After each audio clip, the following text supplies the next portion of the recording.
මතක් කියලා සියලු දෙනාට අද ඔයගොල්ලෝ මොකේද දින්නේ ප්‍රායෝගික පරීක්ෂණයේ සහභාගී වෙන්න. ඒකට බස් රථයේ මොටර් කෝච් එකෙන් තමයි ප්‍රායෝගික පරීක්ෂණයට සහභාගී වෙන්නේ.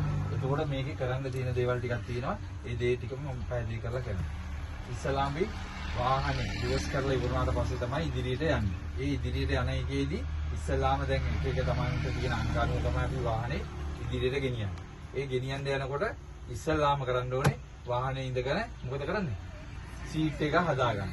ඊට පස්සේ පැති කණ්ණාඩි ටික Tamanට පේනවද කියලා බලන්න. ඒ කරලා තමයි අපි වාහනේ ඉදිරියට ගන්න යන්නේ. ඒ ගන්න යද්දි ඉස්සලාම දැන් එක්සන් මහත්තයා කියයි ලයිට් එක ගන්න කියලා. ඊට පස්සේ ගන්න ගිහම මොකද කරන්න ඕනේ? ක්ලච් එක බ්‍රේක් එක පාගලා පළවෙනි ගියර් එකට දැම්මා. ඊට පස්සේ හෑන්ඩ් බ්‍රේක් එක පාත් කරා. මේක තමයි පිළිවෙල. ඊට පස්සේ ලයිට් සිග්නල් දාලා දකුණු පැත්තේ කණ්ණාඩිය බලන්න පාර පැහැදිලි නම් පමණයි අපි අත ඇඟිලි ටික ලං කරලා මෙන්න මේ විදිහට කෙලින් දාන්න. මෙහෙම දාන්න එපා. මේ විදිහට දාන්න. හොඳට මතක තියාගන්න.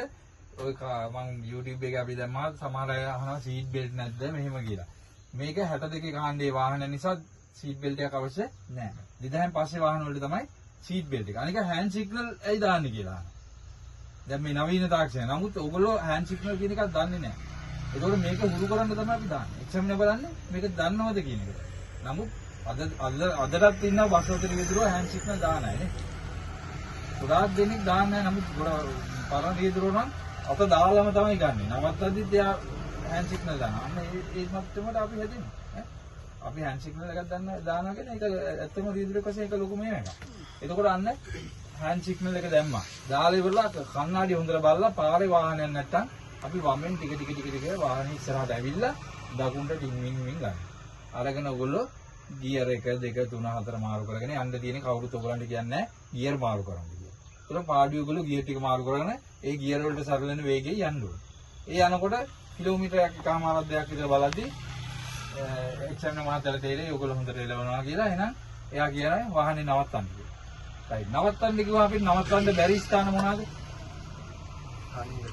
පාරේ මැද තනි සුදු ඉරේ වමේ නවත්තන්න පුළුවන්ද? ඩබල් ඉරේ වමේ නවත්තන්න පුළුවන්ද? එතකොට ප්‍රධාන පාරට අතුරු පාරකයක් එකතු වෙන තැන නවත්තන්න බෑ. කඩයක් වැහෙන්න ගේට්ටුවක් වැහෙන්න නවත්තන්න බෑ. ඊට අමතරව පාලම, පදික මාරුව, බස් හෝල්ටර්, බෝක්කුව ඔන්න වගේ ස්ථානවල නවත්තන්න එපා. ඒව හැරලා තමයි අපි නවත්තන්නේ. පාරේ කඩ ඉරක වම් පැත්තේ තමයි අනිවාර්යෙන් නවත්තන්න ඕනේ ඉඳ තියෙන තැනක් බලන්න. එහෙම වුණොත් කියයි මේවා නවත්තන්න බෑනේ. එහෙම තැනක් නෑනේ ගේට්ටුව වැහෙන්න නම්. ගේට්ටුවක් කඩයක් වැහෙනවා කියලා සම්පූර්ණ අවේරෙන්න එපා. ටිකක් තිබ්බට කමක් නෑ යට යන්න. ටිකක් ඉඳ තියලා මේක කරන්න නැත්නම් අපි දිග බස් එකක් වාහන. ඒ දේ කරලා ඔයගොල්ලෝ නවත්තන්න ඇද්දි ඔන්න දැන් 4 වෙනි ගියර් එකේ ගියොත් 4 වෙනි එකේ නවත්තන්න බෑනේ.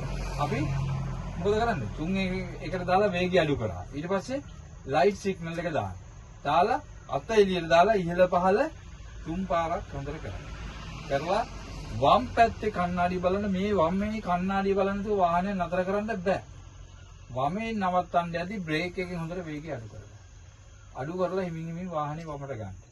ඒ අවස්ථාවේදී ගොඩාක් ස්ලෝ වෙනවා නම් අපි මොකද කරන්නේ? සෙකන්ඩ් එකට මාරු වෙනවා. මාරු වෙලා බ්‍රේක් එකේ පොඩ්ඩක් පාගලා වේගය අඩු කරලා ක්ලච් එකෙන් පාගලා වාහනේ මේ කෙලින් තියෙන වාහනේ මෙහෙම පාර වමට ගෙනලා කෙලින් නවත්තන්න. මූණ පාරේවත් පසුපස ඇතුළේවත් තියෙන්න බෑ. පසුපස පාරේ මූණ ඇතුළේ තියෙන්න බෑ. වාහනේ මොකද වෙලා තින්නේ? කෙලින් අයින් වෙලා තියෙන්න ඕනේ. මීන් ගෙනිලා අයින් කරලා නවත්ත ගන්න. කලබල වෙන්න එපා. නැවතුනට පස්සේ ඔයාගේ වැඩේ ඉවරයි වහින්න ගිහුවාම ඉස්සලාම සිග්නල් ලයිට් එක මේ පත් වෙලා තිබු මොකද කරන්නේ? ඒක ඕෆ් කරා. ඊළඟට හෑන්ඩ් බ්‍රේක් එකදා ඊළඟට නියුට්‍රල් කරලා එන්නයි තියෙන්නේ. ඕක තමයි කරන්නේ.